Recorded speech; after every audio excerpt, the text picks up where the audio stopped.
അവൻ എനിക്ക് 1000 രൂപ തരാനുണ്ട്. ഇതെങ്ങനെ നമ്മൾ ഇംഗ്ലീഷ് പറയാ? പെട്ടെന്ന് ചോദിക്കുമ്പോൾ നമ്മൾ എപ്പോഴും പറയും he has to give me 1000 rupees അല്ലെ, ഹി ഹാസ് ടു എന്നുവെച്ചാൽ അവൻ എന്തായാലും എനിക്ക് 1000 രൂപ തരണം എന്ന്, അല്ലെങ്കിൽ തരാനുണ്ടെന്ന്. പക്ഷേ ഈ തരാനുണ്ടെന്ന് പറയുന്നതിന് അർത്ഥം എന്താ? ഞാൻ അവന് കടം കൊടുത്തിട്ടുണ്ടെന്ന് അല്ലെ, ഞാൻ അവന് 1000 രൂപ കടം കൊടുത്തിട്ടുണ്ട്. അപ്പോൾ ഈ കടം കൊടുക്കുന്നതിന് എന്താ പറയാ? ലെൻഡ് എന്നാണ് പറയാ. LEND. അതിന്റെ പാസ്റ്റ് ആണ് LENT. അപ്പൊ ഞാൻ അവന് 1000 രൂപ കടം കൊടുത്തു എങ്ങനെ പറയാ? I lent him 1000 rupees.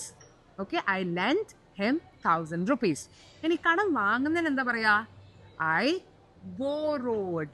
Borrow ചെയ്യാനാണ് കടം വാങ്ങുന്നതിന് പറയാ.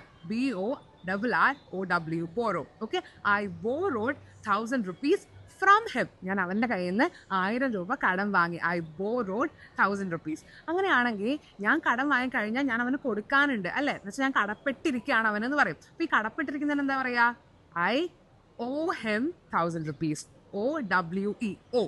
ഐ ഓ ഹിം 1000 റുപ്പീസ് എന്ന് പറയും. അപ്പം ലെൻഡ്, ബോറോ, ഓ, ഈ 3 വേർഡ്സ് മണി ആയിട്ടുള്ള വാക്കുകളാണ്. അപ്പോൾ ഇതുപോലെ പല കാറ്റഗറീസിലും ഒരുപാട് വാക്കുകൾ നമുക്ക് പഠിക്കാനുണ്ട്. അപ്പോൾ ഇതൊക്കെ വളരെ ഈസി ആയിട്ട് ഒരു പേഴ്സണൽ ട്രെയിനർ നിങ്ങളുടെ ഫ്രീ സമയത്ത് നിങ്ങളെ വീട്ടിലിരുന്ന് പഠിപ്പിച്ചു തരുന്നതായിരിക്കും. സോ അതിനുവേണ്ടി താഴെ കാണുന്ന ലിങ്കിൽ ക്ലിക്ക് ചെയ്യുക. ഇപ്പോൾ തന്നെ ഇംഗ്ലീഷ് ഹൗസിൽ ജോയിൻ ചെയ്യുക.